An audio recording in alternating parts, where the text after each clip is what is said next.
Assalamualaikum warahmatullahi wabarakatuh.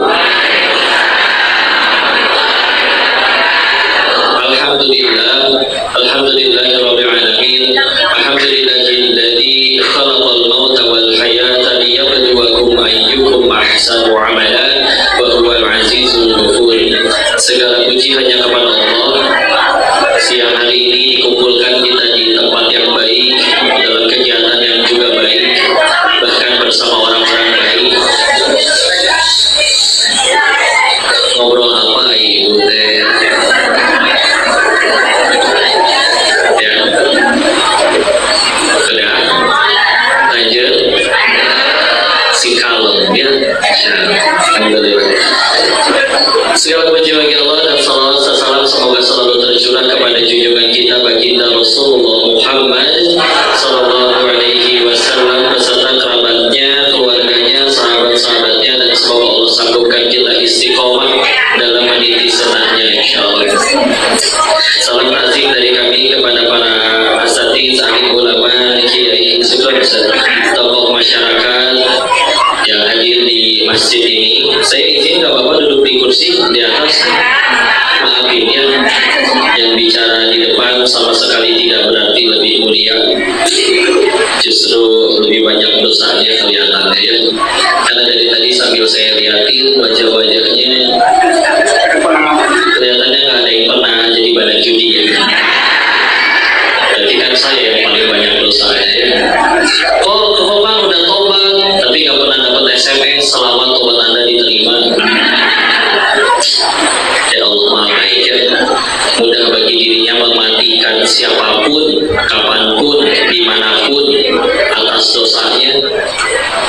Bukannya diwafatkan, malah diizinin bisa ngaji bareng dengan bapak ibu yang soleh-soleh. Ya, izinkan saya mensyukuri nikmat ini dan mudah-mudahan jadi ridha Allah ya. Bismillah. Apa judulnya kelihatan bu? Puasa gede amat ya. Berpuasa agar cinta selalu bersemi. Ibu puber kedua apa kumaha? Masya Allah. Masya Allah.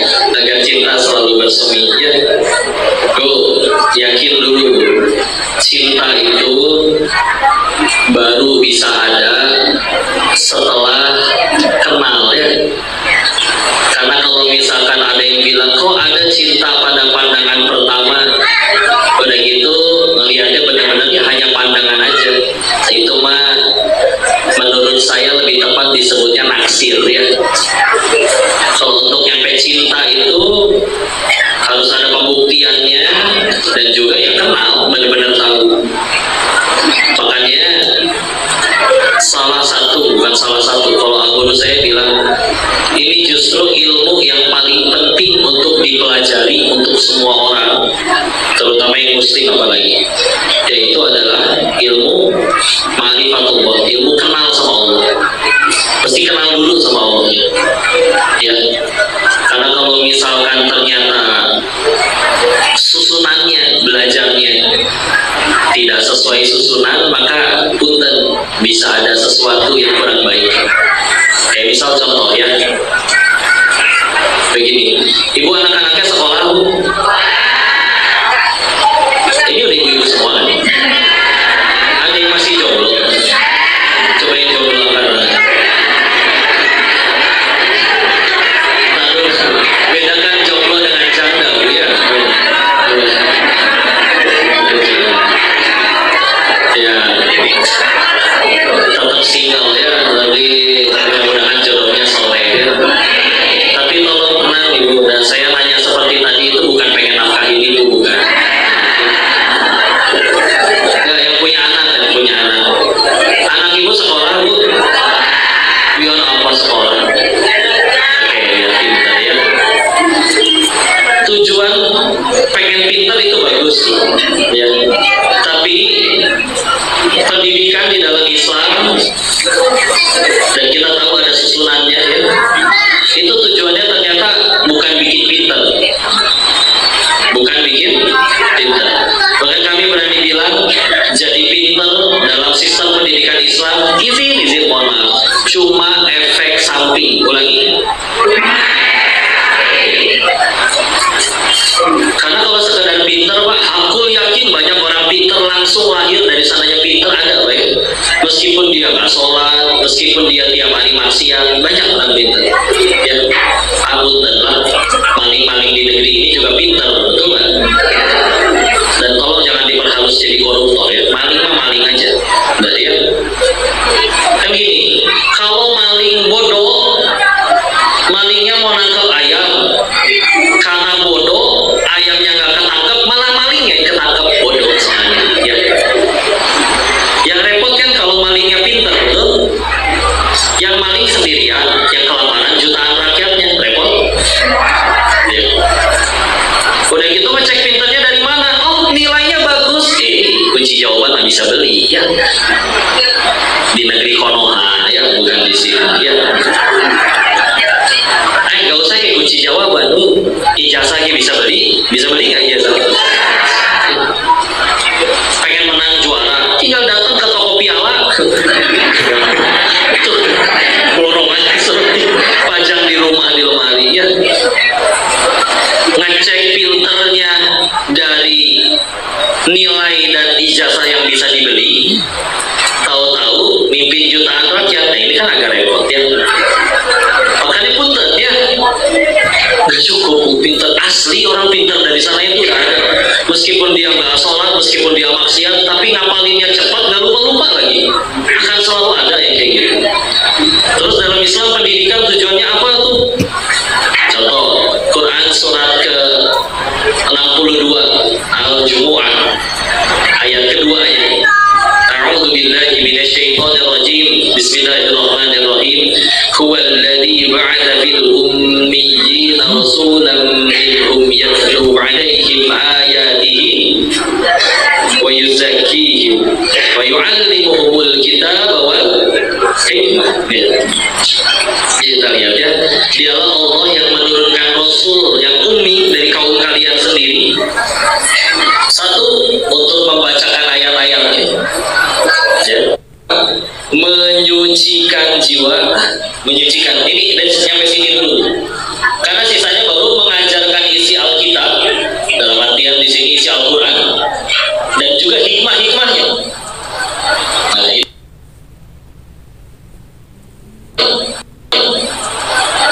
itu kan baru bicara ilmu ya. Tapi sebelum itu ngapain? Nyuciin jiwa dulu. Izin punten Bu ya. Pertanyaannya sederhana. Ibu punya anak ganteng, tampan, soleh, cantik, rupawan, viral, tajir, melintir, wah lengkap semuanya. Tapi ibu diperlakukan seperti film azab Indosiar, mau? Iya kan? Atau misal, oke, anak saya ini nggak semua bidang sih, ini matematikanya agak kurang, mari kita tes. Nah, 2 tambah 2 berapa? 5 Bu. Oh iya, kacau ya. Tapi ibu bangun subuh, anak ibu lagi baru selesai witir karena tadi dia tahajud. Anak yang lain kalau dimintain tolong harus diomelin dulu, dia udah nawarin bantuan. Anak yang lain baru ngapalin alif batasa, anak ibu udah ngapalin juz 28. Senang punya anak kayak gitu? Asli, jiwa terbersihkan, mangga mau jadi apa aja ya. Sisanya belajar ilmu kan. Karena punten ya, ilmu bagus, biar ngomong tuh gak kalor ngidul gitu. Tapi ketika akhirnya tidak sambil diiringi dengan menyucikan jiwa, malah sibuk berantem. Sekedar masalah ada yang tasyahudnya gini sama yang utek-utekan bisa berantem ya. Kita harus lebih sibuk belajar bersatu, mencintai, daripada sibuk belajar berantem. Berantem mah gak usah dipelajari, ini berantem sendiri ya. Kalau bersatu, tunduklah.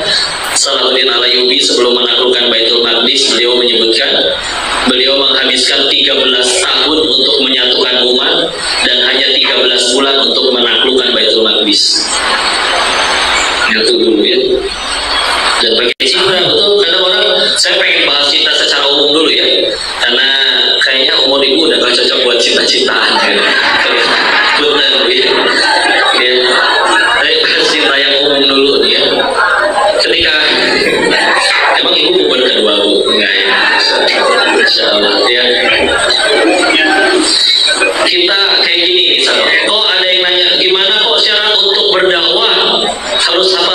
10 juz dulu kan? Atau harus hafal berapa ribu hadis dulu minimal? Ilmu penting, tapi di atas itu semua ada juga yang tidak jauh kalah pentingnya, tidak kalah pentingnya, yaitu kita simak kisah yang saya dapat dari guru kami tentang Umar bin Khattab ini. Ya, Umar bin Khattab radhiyallahu anhu suatu ketika dia jadi presiden, pemimpin tertinggi, Amirul Mukminin. Karena waktu itu belum sistem presidennya nggak ada, maka beliau mau ngangkat calon gubernur. Suruh datang dulu dong ke rumah, pengen diajak ngobrol ya. Pas nyampe cagupnya ke kediaman Sayyidina Umar lagi main sama cucunya. Terus segagah-gagahnya orang kalau main sama anak kecil kan tetap lucu-lucuan ya. Cilu, kurang kompak. Cilu, gitu dong ya. Ya. Nah si calon gubernurnya teh ilfil. Segini Umar katanya setan aja takut kalau papasan sama beliau. Segini main sama bocah gitu ya. Kelihatan kalau saya dinawar, kamu kayak gitu ngeri kan? Ya ampun. Kamu nggak punya anak cucu di rumah? Punya. Oh. Terus kamu dengan anak cucumu nggak pernah main kayak tadi? Nggak pernah sekalipun. Karena dianggapnya bisa menurunkan kewibawaan, jadi nggak pernah dia main sama anak cucunya. Apa kata Sayyidina Umar? Pulang nggak usah jadi gubernur. Apa salah saya? Apa kurang saya? Apa kualifikasi saya kurang? Kok bla bla bla. Apa jawaban beliau? Sayyidina Umar radhiyallahu anhu menjawab, kalau kepada darah dagingmu sendiri saja engkau tidak bisa berkasih sayang, bagaimana engkau akan menyayangi umatnya Muhammad sallallahu alaihi wasallam? Pakai cinta itu. Kalau udah cinta soalnya rela ngelakuin segala-galanya. Karena di kesempatan yang lain beliau pernah didatangi, Sayyidina Umar masih sama ya, didatangi oleh yang hadir udah jadi gubernur, tapi namanya ketemu atasannya bawa oleh-oleh ya, bawalah kue, ada halnya ya kue, dan dicicipin oleh Sayyidina Umar, baru juga sekali gigit, nggak pakai bahasa Sunda ya, ini mah saya terjemahin aja, enak. Saking enaknya, justru saking enaknya ditanya, ini kue seenak ini di negeri kamu semua orang bisa makan nggak? Oh enggak, wahai Amirul Mukminin, ini agak mahal, nggak semua orang sanggup beli. Di mana utangmu? Bawa pulang. Tuh, kenapa Amirul Mukminin? Ini cuma kue. Apa coba jawabannya? Ya, ketahuilah kita jadi pemimpin. Jika negeri kita kelaparan, kita pemimpin yang harus paling pertama lapar. Jika negeri kita makmur, kita pemimpin yang harus paling terakhir kenyang. Apa kabar yang mimpin makin buncit, masyarakatnya makin kelaparannya? Ya, segitunya. Tambahin ya, seru bicara tentang orang-orang soleh itu, saya senang sekali. Dan di kesempatan lain, nah kalau ini dari kitab Fadilatul Amal ya, Fadilah Amal. Suatu ketika Madinah kedatangan impor minyak wangi, segentong-gentong gitu ya. Kalau dibagiin nggak mungkin seorang segentong, jadi kudu dipisahin ke tempat yang lebih kecil-kecil. Maka minta tolong orang dituang-tuangin. Ada yang nyeletuk, wahai Amirul Mukminin, kok nggak ikut ngebagiin, bantuin? Beliau jawab, jika aku ikut menyentuh dan membagikan, maka tentu akan ada bau minyak wangi itu menempel di tanganku, dan jika aku masukkan ke bajuku, berarti aku baru saja mengambil hal yang bukan hakku. Ya Allah, perkaranya megang minyak wangi, tapi takut kalau kena berarti saya ngambil yang bukan hak saya. Kita aja nggak berani nyentuh, coba segitu. Itu pantas ya, Allah tolong. Dan pakai cinta, pakai kasih sayang, karena betul ya, ilmu penting betul. Tapi kami pernah menyaksikan ada orang ngomong pakai ilmu, tapi nggak pakai cinta. Contoh, waktu itu di Surabaya memang ya, lagi panas. Jadi tumben segini kaki nggak terlalu panas ya. Lagi panas, ada yang berhenti di motor di lampu merah sambil nahan panas. Di belakang ada yang telat ngerem, kesenggol.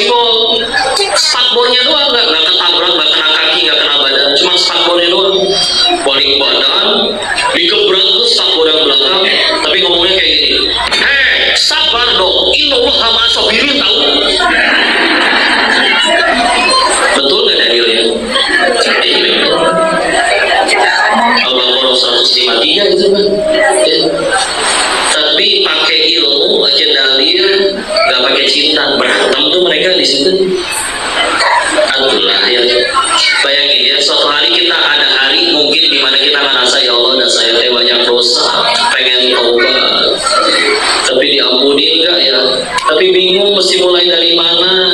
Pengen ada orang berilmu yang nunjukin, datang kan ke masjid kan? Siapa tahu masjid kan tempat orang-orang baik. Siapa tahu ada yang mau ngajarin. Pas nyampe masjid malah diliatin dari atas ke bawah, terus disapa, hai ahli neraka. Coba, kira-kira pengen jadi baik atau pengen berantem? Satulah ya, si aku cinta ya.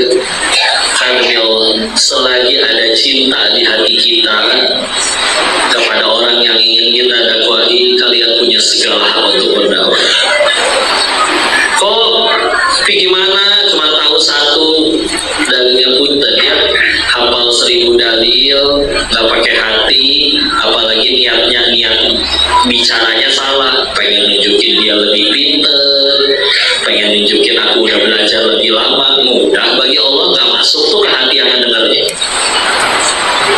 Tapi cuma tahu satu-satunya itu kayak ilmunya, tapi pakai hati. Allah punya kuasa menjadikan 1000 orang tergerak mendengarkan nasihat yang satu-satunya itu. Ini kayak gini ya. Ini ngaji kayak gini kapan suksesnya? Kita kan sedang menjadi ujian satu sama lain. Tuh, saya baru sukses ceramah di sini bukan ketika makin banyak yang datang, bukan. Tapi sesederhana ketika ikhlas lillahi ta'ala. Bisa jadi yang ngajar di desa santrinya cuma satu, tapi lillahi ta'ala dia tuh yang sukses tadi. Daripada gara-gara makin banyak yang datang pada minta foto, jadi lupa bahwa popularitas itu cuma alat untuk memperkenalkan Allah ke semakin banyak orang. Bukannya ngenalin Allah, dia malah ngagung-ngagungin diri sendiri. Nih gua pintar, nih gua cerdas, nih gua hafal. Rusak ya. Yang duduk bisa jadi dapat manfaat, ini yang ngomong dibakar hidup-hidup. Nah, ini kalau ngeliat yang kayak gini teh, didoain, ya Allah, nih kongko satu. Biasanya jualan handphone, kompol. Sekarang ngaji ya. Mudah-mudahan dia nggak cuma ngomong doang, tapi juga ngamalin apa yang dia ucapin gitu ya. Nah, ibu mau tukar tambah handphone, jadi jualan ya, nggak boleh di masjid ya. Ibu di sini sama, saya juga jadi ujian bagi ibu ya. Kajian ini baru sukses ngaji bagi yang datang kapan? Apa ketika hafal semua ayat dan hadis yang dibacakan di dalamnya? Bagus sih, tapi yang lebih bagus lagi adalah ketika pulang dari sini tambah dekat sama Allah ya. Bisa jadi yang sambil jualan di sekeliling luaran masjid, Allah lagi tahan pelanggannya sambil duduk di bawah pohon karena ada pengeras suara kedengaran keluar, didengerin, pulang-pulang dia yang tambah takwa, dia tuh yang sukses ngajinya. Daripada yang sudah berada di majelis ini tapi ngerasa naon sih basi ya, udah pernah dengar semua, pulang-pulang tidak tambah takwa. Bu, kalau ibu benar-benar niatnya mau ngaji, maka siapapun yang bicara, bahkan kalau yang bicaranya nggak jadi datang, tetap jadi pahala. Ya. Satu langkah gugurin dosa, langkah satunya lagi meninggikan derajat, makin jauh berarti makin banyak pahalanya. Tapi kalau tujuannya ingin selfie dengan yang bicara,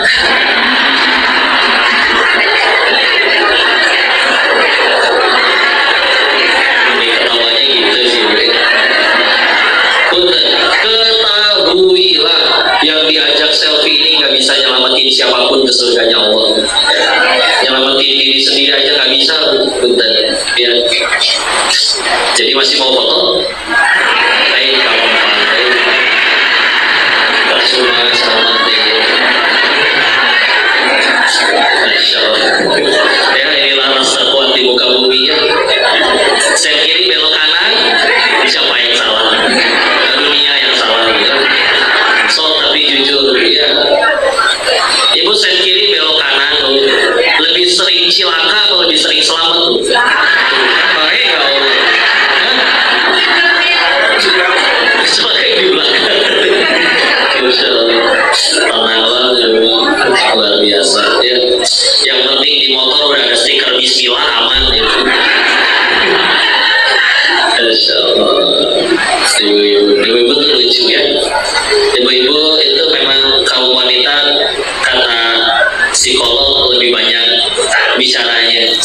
bisa 21.000 kata.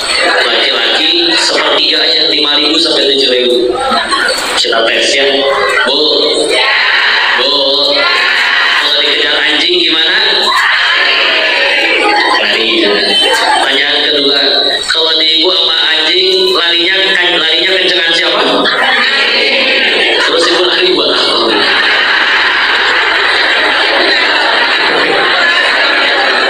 Oke, ya. Ulang.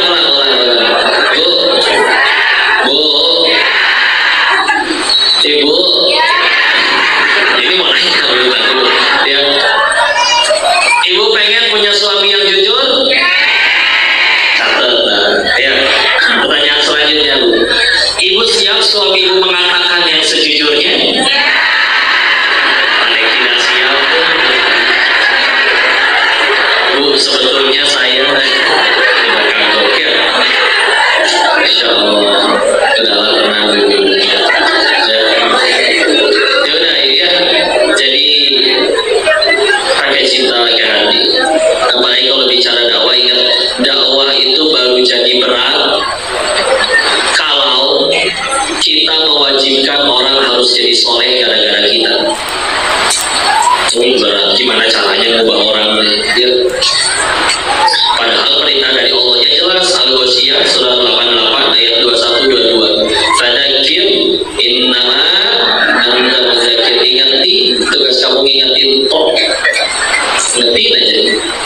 Lasta alaihim bimusaitir. Kau tidak berkuasa di atas yang lainnya. Kita nasihatin dia berubah, Allah yang ubah, jangan aku kitanya. Gak usah pakai omongan kita, Allah pengen ubah hati dia berubah. Kita nasihatin dia malah mencaci maki dan gak berubah. Selagi niatnya lillahi ta'ala tetap jadi pahala, belah mana ruginya. Ya. Ini kayak gini kok. Kadang-kadang suka nanya, kok berani-beraninya dulunya masa lalunya entah seperti apa, tahu-tahu ini bicara ini di hadapan orang-orang soleh semua nih. Kalau salah ngomong gimana? Ya justru karena di hadapan orang soleh, orang baik, saya salah ngomong pasti dibenerin kan? Dan ini ceramah bukan pengen bikin kalian kagum kan? Kita lagi ngomongin kebenaran kan? Kalau saya salah pasti tinggal dibenerin. Alhamdulillah. So, manusia tambah baik kalau dikoreksi atau dengan selalu didukung padahal salah. Dikoreksi atau didukung? Koreksi. Nyamuk aja mati karena tepuk tangan, masa jadi tepuk tangan dulu? Udah gitu aja. Gak usah ya, orang ketemu orang soleh nikmat ya. Jangankan bicara salah, datang bawa dosa ketemu orang soleh dirangkul tuh. Saya juga pernah salah, yuk sama-sama jadi baik, enakin. Inna kaida syaitana kana do'ifa. Sesungguhnya tipu daya syaitan itu lemah. Ayat An-Nisa ayat 76. Setan tuh nggak suka kalau kita ngaji hijrah, tobat ya. Tapi kalau kita tetap pengen ngaji, dia bisa apa? Ibu dicegat gitu di tempat duduk, di sliding, dicubit ginjalnya, dijemput. Saya pengen tobat, paling dia cuma bisa ngasih was-was. Oh, enggak iya. Biasanya panboy, biasanya joget TikTok, sekarang ngaji. Dosa guna deh lo, ntar juga dosa lagi. Gitu kan, dikasih was-was. Kalau itu udah nggak mempan, saya tanya sosok lembut. Apakah Allah akan mau, akan bisa mengampuni dosaku? Layakkah diriku ini diampuni? Sama itu juga was-was syaitan. Karena kalau orang Allah udah nggak ada niat ngampunin kita, udah dimatiin dulu atau lagi maksiat, kenapa masih hidup? Ya. Dan kata Allah di Quran surat 35, surat Fatir ayat 45, ayat terakhir ya. Walau yu'akhidullahu an-nas bima kasabu ma taraka 'ala dhahriha min dabbah walakin yu'akhiruhum ila ajalin musamma. Kalau sekiranya manusia berbuat dosa kontan balasannya detik itu juga, maka kata Allah tidak tersisa satu makhluk pun yang bergerak bernyawa di muka bumi. Mati sekarang. Satu, berarti kita semua gak ada yang luput dari dosa. Dua, dosa sekecil apapun ternyata layak dimatiin. Ternyata pertanyaannya kenapa masih ramai begini? Walakin yu'akhiruhum, akan tetapi Allah akhirkan untuk mereka ila ajalin musamma, sampai waktu yang ditentukan. Takut damai. Gak mempan kita tetap pengen tobat. Orang lain yang digoda, ledekin dia tuh. Soalin lu pengajian. Jawab, ngaji itu bukan tanda orang ahli, tapi tanda pengen jadi ahli deh, baru kayak pengen. Berhasil nggak? Ya nggak tahu. Allah tolong jadi, Allah nggak tolong. Ya gimana Allah, weh? Yang saya tahu kalau Allah udah benci sama saya udah dimatiin. Ini masih hidup, berarti Allah masih kasih saya kesempatan. Nah, sisa usianya pengen saya pakai jadi baik. Berhasil nggak jadi baik? Dia nggak tahu. Allah tolong yang jadi, Allah nggak tolong ya udah baik gimana Allah. Nah, hamba ya. Ingat ya, kita itu meninggal nggak pernah disuruh nyentuhin takdirnya. Mana nggak sih orang nyentuhin takdir? Kita disuruh nentuin sendiri gitu. Kamu meninggal minimal harus centang biru. Kamu meninggal follower minimal harus segini. Kamu meninggal minimal harus punya saldo tabungan segini. Gak pernah kan? Enggak. Kita cuma disuruh nurut, ikhtiar, takdir gimana Allah, bukan matematika atau ranah kita. Ya. Ingat kisahnya Maryam. Ya, banyak wanita diceritakan dalam Islam ya, tapi yang sampai jadi nama surat Maryam. Ya, surat 19. Ya. Coba lihat ya. Jadi kisah Ibunda Maryam ini ibundanya Nabi Isa, kita tahu ya. Gak pernah disentuh laki-laki, tahu-tahu hamil. Biasa netizen ya. Dia ukhta Harun, saudaranya Harun, dijulitin lah ya. Lalu kan melarikan diri ya, menjauh dari masyarakat ke arah timurnya, dan akhirnya di situ bersandar di pohon kurma sampai nanti melahirkan di situ. Capek perjalanan jauh, hamil gede, mules, sendirian, kecapean, nyender di pohon kurma, tapi lapar, butuh kurmanya. Di ayat 25-nya apa perintah Allahnya? Surat Maryam surat 19 ayat 25. Wa huzzi, goyang-goyangin ya. Wa huzzi ilaiki bi jiz'in nakhlah tusaqitu 'alaiki rutuban jamiyya ya. Goyang-goyangkan pohon kurma itu ke arahmu, nanti rutubnya jatuh. Kalau baca terjemahannya dulu saya ini gak tapi guru tafsir saya bilang kayak gini, kok ini ayat tentang tawakal. Tawakalnya dari mana, Ustaz? Dia bilang coba lihat ya, ada yang udah pernah lihat pohon kurma matang gede? Oh, yang ini kayak lebih lebar lagi ya. Bahkan silakan pilih laki-laki paling kekal secipinang elok, suruh goyang-goyangin itu pohon, demi Allah gak akan jatuh itu buah. Karena memang cara panennya bukan digoyangin. Sekarang gimana ceritanya perempuan hamil sendirian, lagi mules-mulesnya hamil gede, diginiin doang, plek jatuh. Tenaganya segede apa? Cuma dilihat, Masya Allah. Bunda Maryam, orang wanita yang beriman, mengetahui aku cuma disuruh nurut takdir urusan Allah. Ketika perang Badar, kalau memang matematika manusia itu ngaruh sama takdir Allah, ya apa kabar peperangan Islam? Perang Badar 313 lawan 1000, musuh lebih lengkap, senjata dan kendaraan yang nggak laku, matematika manusia dalam urusan takdir. Tapi kadang kita kan kalau bicara takdir suka nyerah duluan. Apa? Ganti kepala cabang, ganti peraturan, ancol, mendingan saya resign. Belum tentu kan, juga enggak kepalanya. Udah takut dulu. Tapi nggak usah gitu. Pernah ngeliat ada orang buka warung, tetangganya didatengin truk, nurunin teh gelas, ya, kopi, teh, panik masuk ke dalam rumah. Pak, tetangga kita mau buka warung juga kayaknya, Pak. Gimana nih dagangan kita? Nggak, warungnya belum. Udah takut masalah rezeki. Dikira Allah bakal tidur gitu sampai lupa bagi rezeki. Segitunya ya. Asli, nggak akan ketukar. Saya, bapak, ibu, adik-adik, manusia seplanet bumi dilarang mati sebelum semua rezeki yang udah Allah Gak boleh pasti. Mau udah terkapar di kasur nggak bisa ngapa-ngapain, kata Allah masih ada rezekinya, masuk lewat infus. Ya, udah nyerah sama kehidupan, saya mau mati aja kok, udah rebahan di rel, keretanya lewat masih gak mati tuh orang. Karena iya keretanya lewat di rel sebelah ya, reaksi ya, celingan-celingung ada yang lihat ya. Enggak, ingat gak cerita bapak-bapak yang jatuh ke sumur? Ada bapak-bapak jatuh ke sumur ya. Ini bukan ngedoain bapak ya, ini bapak-bapak jatuh ke sumur minta tolong, ada yang lewat turun ditimba, naik ke atas, sampai atas biar tenang, yang nolongin teh lagi bawa susu, kasih biar minum. Beres minum udah tenang baru ditanya, "Ai bapak kenapa bisa jatuh pak?" Cerita kan, nggak tahu ya, saya tadi cuma berdiri di sini nih di Peragai, terus diguling jatuh lagi,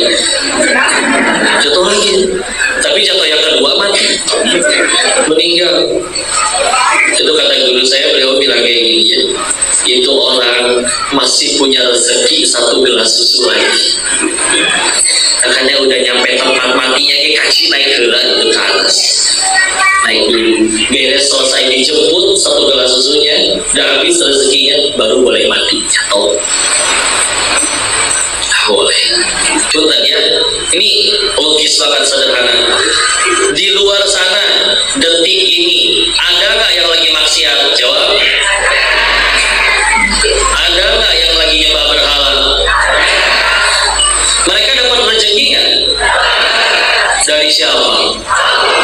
Terus bapak ibu udah segini nurutnya sama Allah, tadi siang-siang kayak gini bebas, ada yang mau kemana aja, ini malah ke masjid. Terus udah segini nurutnya Allah malah jadi itu sama kalian, aneh asli, nggak mungkin ya. Tapi ada kok, dia nggak sholat, jelas-jelas dia maksiat, dia tambah kaya tuh. Kita udah duha tiap hari, jualan masih nggak laku-laku. Misalkan ada yang ngalamin, ada juga pernah mualaf, ada yang nanya, kenapa dulu sebelum mualaf saya uangnya banyak, masuk Islam jatuh miskin. Ini ya jawabnya, suka kayak gini ya. Nih, saya pengen mengukur suhu air di dalam botol ini.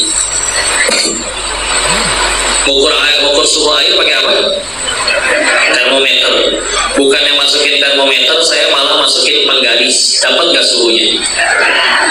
Ya kayak gitu lah, nggak nyambung. Maksudnya gini ya, karena nabinya pernah bersabda kayak begini, dikisahkan Bapak-bapak, beliau jalan dengan para sahabat, menemukan bangkai anak kambing cacat. Gimana tuh? Udah mah anak kambing gak ada dagingnya, cacat lagi, udah jadi bangkai lagi bau. Diangkat sama Nabi, ditawarin kepada sahabat, siapa yang mau? Para sahabat jawab, itu hidup juga kami gak mau, wahai Rasul. Beliau lalu melanjutkan, ketahuilah di hadapan Tuhan kalian, dunia dan seluruh isinya tidak lebih berharga daripada bangkai anak kambing cacat ini. Satu. Hadis yang kedua, Allah Rasulullah Muhammad SAW bersabda yang maknanya, di hadapan Allah, jika dunia dan seluruh isinya di hadapan Allah tidak lebih berarti daripada sebelah sayap nyamuk. Nyamuk ya, bayangin nyamuk diambil sebelah sayapnya. Kalau di hadapan Allah seimbang aja itu dengan sebelah sayap nyamuk, Allah gak akan sudi memberi minum kepada seorang kafir. Segelas gak akan dikasih. Ulangi, pahaminnya kayak gini, bener. Saking dunia gak ada artinya bagi Allah, makanya punten, mau dia maksiat kayak, mau dia zina kayak, mau dia segala macam nyembah berhala, tetap dapat rezeki ya? Enggak, gak ada artinya bagi Allah. Maka karena kalau di hadapan Allah dunia dan seluruh isinya setara aja dengan sebelah sayap nyamuk, jangankan dikasih duit dan jabatan, air segelas saja Allah gak sudi ngasih. Ya, karena jadi gini, bayanginnya lagi, bapak ibu nyapu lah di rumah, ada debunya nggak? Debunya dibuang ke depan rumah, nyampe depan rumah tetangga ibu datang, bu, itu debunya boleh saya minta nggak? Kasih jangan bu, kasih kan? Kita bingung, debunya. Kalau itu berharga juga gak akan dibuang kan. Justru saking harus dibuang dan gak berharga, itu debu dibuang ke rumah, depan rumah, diminta lagi sama orang. Gimana gak ya? Coba lihat, bahkan Allah dan Rasulnya memilih diksinya di situ, bukan membandingkan dunia dengan debu, tapi sayap nyamuk. Kenapa? Debu dikumpul-kumpul satu truk masih dijual tuh sama toko bangunan, jualan pasir. Ya. Coba sayap nyamuk dikumpulin satu truk, mau jadi apa? Nggak ada manfaatnya, nggak ada gunanya. Coba lihat ya. Terus kita yang udah nurut dengan segala macam ketaatan, ibu puasa nahan lapar, ibu tengah malam masih ngantuk harus tahajud, misalkan bela-belain cuma demi satu, nurut sama Allah. Terus yang kita harapin, padahal udah disediain hadiah yang lebih gede, yang diharapin cuma tadi debu-debu yang disapu keluar. Ya kan asaku mahal ya. Ada hadiah yang jauh lebih besar tapi kita nggak mau. Udah nggak ada artinya di hadapan Tuhannya. Udah yang akan kalian terima jauh lebih baik daripada segala apapun yang dibayangkan. Kalaupun nyebut surga dan kalian nggak bayangin surga itu kayak gimana ya, menurut Quran kayak gini, silakan dibayangin, tapi demi Allah surga lebih nikmat daripada yang kalian bayangkan. Karena kata Allah, kalau kata Quran ya, tidak pernah dilihat oleh mata nikmatnya, tidak pernah didengar oleh telinga, dan gak sampai dipikirin oleh akal. Atau di hadis bahwa Allah menciptakan 99 kebaikan di sisinya, sedangkan ada hanya yang satu dari 199 di sisinya di akhirat, yang satu di dunia. Dan karena yang satu itu satu, yang cuma satu direbutin orang-orang sampai segitunya. Ada yang rela bunuh demi ini demi itu, yang satu yang di dunia ini. Karena gak akan bisa nyampe akal mikir itu. Termasuk juga ada film baru tuh, Siksa Neraka. Ada yang udah nonton? Karena sejauh apapun kita bayangin neraka, segimana divisualisasikan dalam bentuk film sekalipun, punten ya, kami berani bilang neraka lebih ngeri daripada itu semua. Karena sama, kepahitannya gak pernah dilihat mata, gak pernah didengar oleh telinga. Ingatkan ketika sahabat mulia Amr bin As radhiyallahu anhu menasehati, jika orang paham hakikatnya neraka, dia akan berteriak sampai urat di lehernya putus. Inilah ibu ngebayangin ada apa, misalkan kejadian mutilasi di hadapan ibu, darah nyiprat kemana-mana, tulang dipakai kampak, dan korban selanjutnya ibu. Ngeceritnya bu, asli gitu ya. Tapi sengajerit-ngejeritnya saya yakin urat lehernya belum tentu putus. Nah, kata Amr bin As, kalau kalian ngerti hakikatnya neraka, gak ada apa-apanya pahit dunia. Sob lihat ya, di dunia ini petani aja rela panas-panasan di sawah berbulan-bulan demi panen yang cuma sepekan. Masa kita nggak tahan cuma beberapa puluh tahun di dunia, kalau nyampe puluhan tahun juga ya, ada yang nggak nyampe ya, demi surga yang abadi. Nah, sebentar ya, cuma sebentar, nggak apa-apa. Tapi pahit kok ya, bisa jadi gara-gara kepahitan itulah kita tambah dekat ke surganya Allah. Ketika anak-anak mintanya permen dan coklat terus sampai sakit gigi, udah sakit gigi masih minta permen dan coklat terus, tetap dikasih nggak sama ibu? Enggak kan? Udah sakit gigi nih, ma mau permen, udah sakit gigi loh padahal, tetap dikasih? Nggak mungkin. Anak ngambek, mama pelit nggak dikasih. Pertanyaannya, ibu nggak ngasih karena benci atau karena sayang? Ya kan? Kalau ibu emang nggak sayang, pasti kejadiannya, nah ini narkoba, pakai ya sampai mati overdosis. Inilah silakan. Kalau nggak sayang, justru kan karena sayang. Udah. Kenapa menderita? Tuh sih bahagianya kita masih yang aku suka, bukan yang Allah suka. Padahal kata siapa yang aku suka teh baik ya. Bagi pecandu narkoba juga pengennya dikasih obat, tapi sama ibunya malah dikunci, diikat di dalam kamar. Malah tuh dia cuma beda sudut pandangnya doang gitu. Misalkan, dia sholat sih, tapi ketinggalan sholat gak pernah nangis, pas kehilangan jabatan baru nangis, berarti di hatinya. Dia sholat sih, tapi ketinggalan sholat gak pernah nangis, pas hilang duit baru nangis, berarti di hatinya. Dia sholat sih, ketinggalan sholat gak pernah nangis, tapi gagal nyalek gila, berarti di hatinya. Ya benar. Ya kan, gantung kan. Orang yang koleksi buku komik, hilang komiknya 1 biji dari 8 lemari, nangis tuh berjerit-jerit. Ada orang yang lain punya 8 lemari, tapi warisan dari kakeknya, gak suka baca, hilang 2 lemari, biasa aja. Ya. Jadi memang tergantung apa yang jadi hilang di hati. Ya. Jadi ya sudah, tinggal bismillah. Gimana caranya kita menjadikan itu? Ini juga survei sederhana ya. Bu, kita punya keinginan tidak? 2, Allah punya keinginan tidak? Ya, Allah ingin kita selamat dan bahagia. 3, dari lahir sampai sekarang jujur, lebih banyak mengejar yang Allah suka atau yang kita suka? Terus sudah sejauh ini ngejar yang kita suka, sebagian udah terkawin, kok masih sulit bahagia? Udah, sampai kapan, berapa kali patah hati dan kecewa lagi, baru kita sadar, bahagia itu padanya apa, pada apa yang Allah suka, bukan yang kita suka. Ya, udah enak. Dan Allah yang paling sayang sama kita. Meskipun kadang caranya yang ini mungkin gak sesuai keinginan kita, karena kata saya keinginan kita itu baik gitu. Jadi, punten ya, saya jujur-jujuran belak-belakan, saya berani bilang, Ibu yakin gak Allah Maha Kaya? Yakin, tapi punten, Ibu minta kaya belum tentu dikabul sama Allah. Ibu minta mobil belum tentu dikabul sama Allah.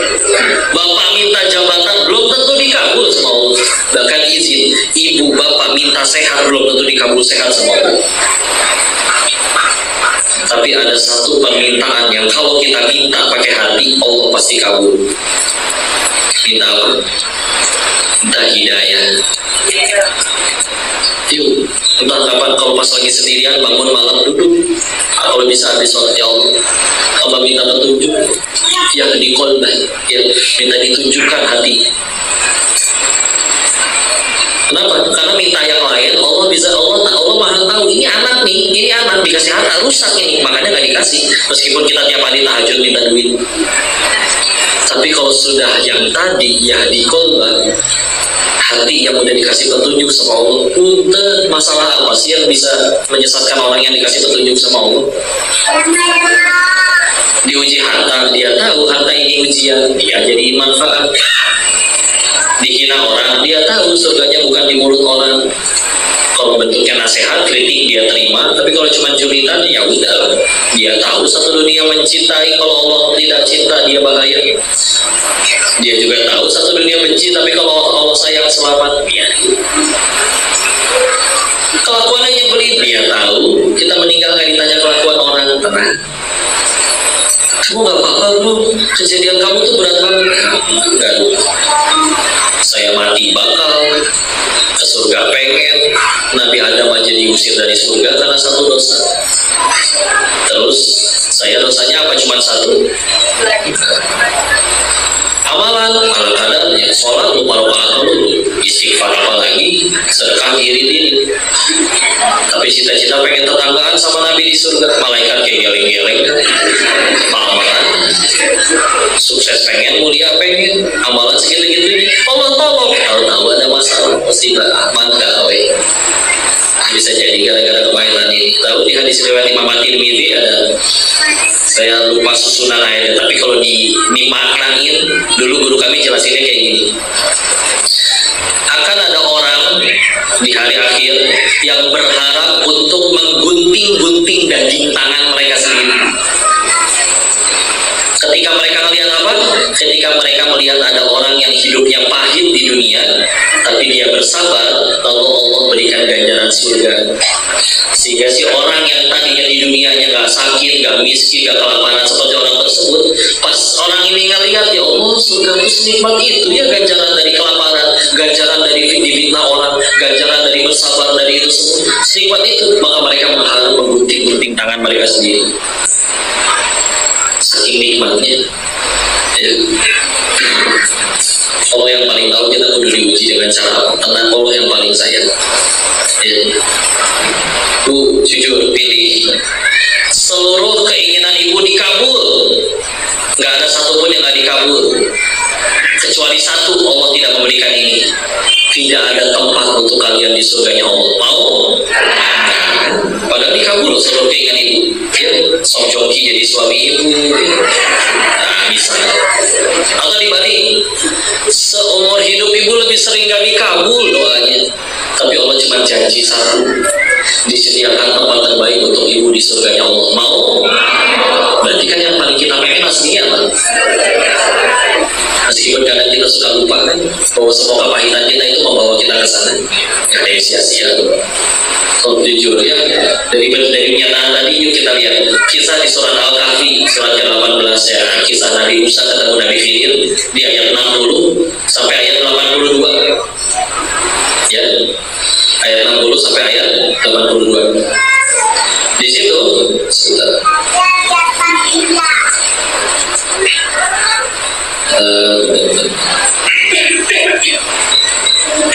Di situ ada 3 perbuatan Nabi Khidir yang diprotes, dikomplain sama Nabi Musa. Ingat apa aja? Satu, ada perahu dibolongin. Yang kedua, ada anak kecil dibunuh. Yang ketiga, ada rumah anak yatim mau roboh, terus dibangun ulang sama 2 nabi tadi, Nabi Musa dan Nabi Khidir. Fokus ke yang nomor 2 dulu. Nabi Musa komplain kan, kenapa kau membunuh jiwa tanpa dosa? Baru di akhir perjalanan baru diceritain, ini kehendak Tuhanmu, dan Allah mengetahui anak ini akan murtad keluar dari Islam dan akan mengajak sekeluarganya murtad. Yuk kita lihat pilihannya ya. Yang pertama, anggaplah si anak tidak mati, dia hidup, tumbuh, besar, sukses, jadi orang hebat, jadi kaya, jadi semuanya dia punya, dan seumur hidup gak pernah cekcok sama orang tuanya. Tapi sekeluarga murtad meninggalnya, ke surga kan? Tidak happy ending ya. Yang kedua, si anak wafat dari masih kecil, belum punya dosa, belum akil balik. Anak belum punya dosa meninggal, ke surga aman. Si ibu misalkan ibu umurnya lebih panjang 40 tahun dari waktu si anaknya wafat, dan selama 40 tahun tidak ada satu malam pun di mana si ibu tidak menangis itu kepergian anaknya, tapi meninggal dalam keadaan beriman, beramal soleh, beribadah. Ujung-ujungnya ke surga juga nggak, meninggal dengan iman. Surga. Kalau nyampe surga bisa ketemu anaknya lagi kan? Tadi gak akan kita sesali pahit sebentar di dunia kalau ujung-ujungnya kenikmatan abadi ya. Sehingga lihat saking Allah pengennya sekeluarga ini ke surga, Allah lebih ridho nyuruh salah seorang nabinya buat bunuh anak kecil tanpa dosa. Yang penting ini sekeluarga ke surga. Coba, tadi kan udah sepakat yang paling kita pengen surga, tapi si ibu ini cara untuk dibikin ke surganya dengan cara dibikin ada kejadian kayak gitu. Bakal nyesel kalau sudah nyampe surga. Meskipun di dunianya pakai punten ya bu ya, kepahitan apapun yang sedang ibu bapak alami sekarang punten, bisa jadi gara-gara itu kita dapat pertolongan itu dari surga. Kalau pengen jujur-jujuran ke surga teh pakai apa sih kita teh? Sholat kita, jawab deh satu aja, sholat kita yang mana yang yakin diterima sama Allah. Berani jawab, udah mana lu parah dulu. Begitu taraweh, so pilih yang bacaannya cepat dan pendek-pendek atau yang panjang. Tapi udah lama brokat nih di surga, saya pengen gimana ceritanya? Kan berarti kan sebetulnya bekal kita modalnya kurang gitu. Tapi Allah lagi saya nih udah diuji. Dia pun benar. Apa Nabi kita akhlaknya mulia gara-gara ikut seminar Mario Teguh? Apa dengan cara dikabulin semua permintaannya? Enggak, kita tahu betapa inginnya beliau, pamannya Abu Thalib, ayahnya Ali untuk masuk Islam. Enggak dikabul semua. Enggak semua, segitu Nabi enggak semua dikabul doanya. Terus ketika akhirnya ada doa kita yang dikabul, apalagi kalau sampai menganggap Allah jahat karena doa kita tidak dikabul. Mungkin kita lupa ketika Allah tidak langsung menghukum kita atas dosa-dosa kita, padahal Allah punya kuasa untuk itu. Tenang aja. Sampai apa sih ayat? Kenapa? Kalau suami saya selingkuh punten, gara-gara diselingkuhin itu ibu jadi rajin tahajud, mulai ngaji, pakaian syar'i, mulai kenal Quran, belajar baca sampai lancar, udah lancar mulai ngapalin, dan bahkan sekarang mendakwahkan dan mengajarkan. Bisa jadi gara-gara kejadian itu, gara-gara suami selingkuh itu, surga ibu lebih terjamin daripada yang suaminya setia. Meskipun yang suaminya udah setia, gak usah disuruh, abang kapan selingkuh kan? Kok lupa gugur dosa? Ya enggak gitu konsepnya bos. Ya terserah Allah, mau diujinya apa ya?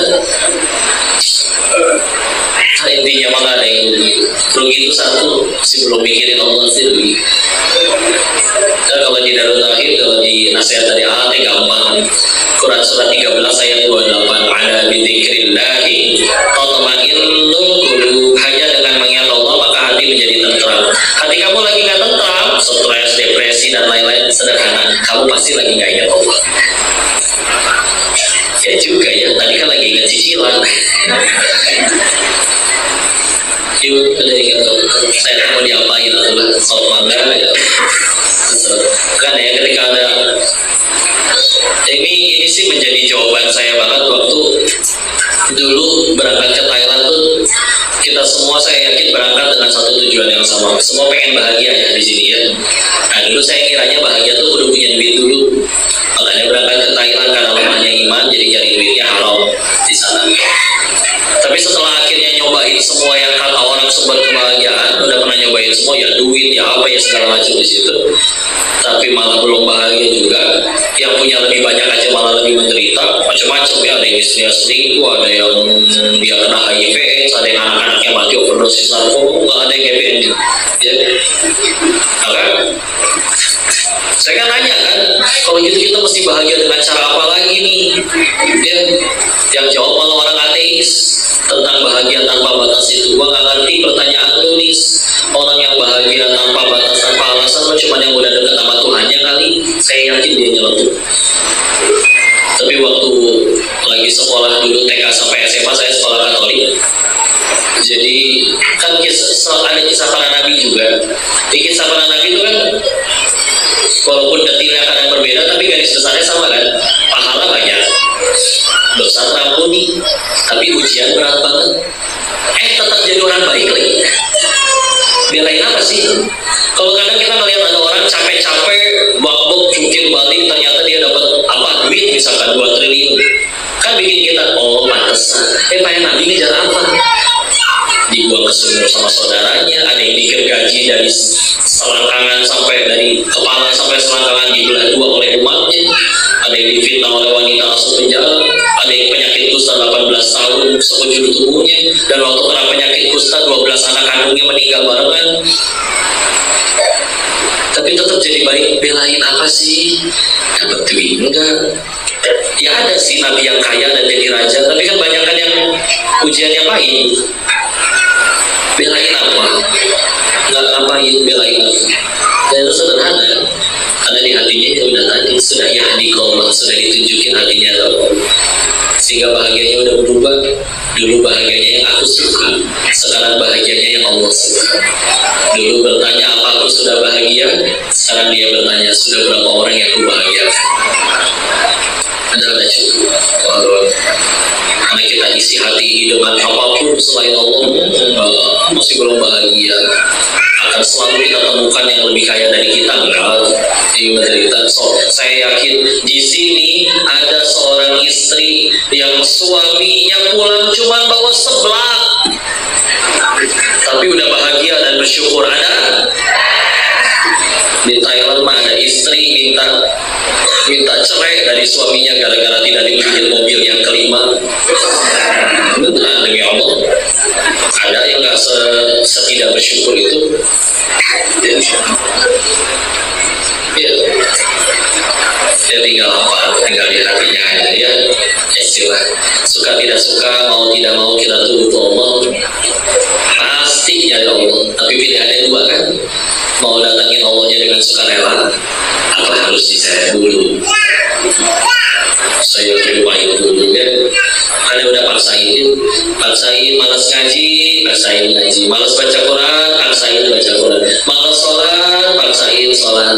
Kenapa? Karena memang lebih baik memaksakan diri ke surga daripada sukarela ke neraka. Nurut, dan dirmati. Udah apa capek? Persilakan kalau ada yang mau didiskusikan, ditanyakan atau mungkin dikoreksi barangkali saya ada salah menyampaikan. Tafadhol, silakan.